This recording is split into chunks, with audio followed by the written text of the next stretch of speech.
Mahabharat episode 2। Pandu, Dhritarashtra और विदुर का जन्म। हस्तिनापुर की सत्ता, कुंती और गांधारी की कहानी। पिछले एपिसोड का संक्षेप। राजा शांतनु ने गंगा से विवाह किया और उनके पुत्र देवव्रत ने ब्रह्मचर्य व्रत लेकर महान प्रतिज्ञा की, जिसके कारण वे भीष्म कहलाए। शांतनु ने बाद में सत्यवती से विवाह किया। अब कथा आगे बढ़ती है। सत्यवती से शांतनु के दो पुत्र हुए। चित्रांगद, विचित्रवीर्य। चित्रांगद युवराज बने, परंतु युद्ध में गंधर्वराज से लड़ते हुए मारे गए। तब विचित्रवीर्य राजा बने।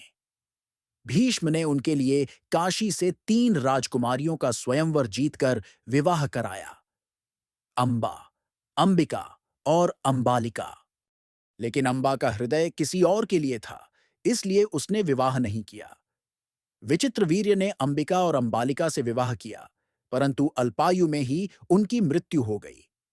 कोई संतान नहीं हुई। व्यास का नियोग और 3 पुत्रों का जन्म। राज्य को उत्तराधिकारी नहीं था। सत्यवती चिंतित हुईं। उन्होंने अपने पूर्व जन्म के पुत्र महर्षि वेदव्यास को बुलाया और नियोग परंपरा के तहत उनसे संतान उत्पन्न करने का आग्रह किया। वेदव्यास ने स्वीकार किया, पर कहा कि जो स्त्रियां उन्हें देखेंगी, उनके मन की स्थिति के अनुसार ही संतान होंगी। 3 संतानें जन्मी। अंबिका भयभीत हो गईं। उनके पुत्र धृतराष्ट्र अंधे पैदा हुए। अंबालिका पीली पड़ गईं। उनके पुत्र पांडु कमजोर पर बलशाली हुए। एक दासी ने पूर्ण समर्पण से वेदव्यास का स्वागत किया। उससे विदुर जन्मे, जो धर्म और नीति के झाता बने। हस्तिनापुर के 3 प्रमुख राजकुमार।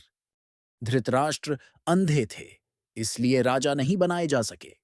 पांडु, शक्तिशाली योद्धा, उन्हें राजा बनाया गया। विदुर, नीच कुल में जन्मे, परंतु अत्यंत विद्वान और धर्मनिष्ठ, उन्होंने राज्य में मंत्री पद संभाला।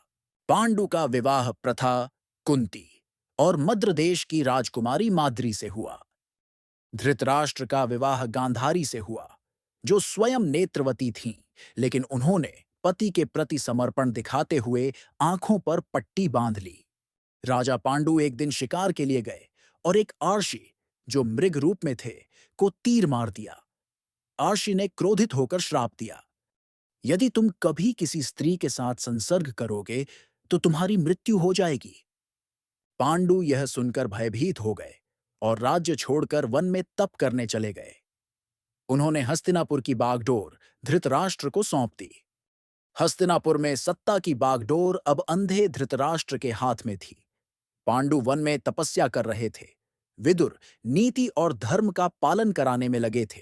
आगे की कथा में हम देखेंगे कुंती को मिले दिव्य वरदान से कैसे जन्मे पांडव और गांधारी के 100 पुत्रों का जन्म।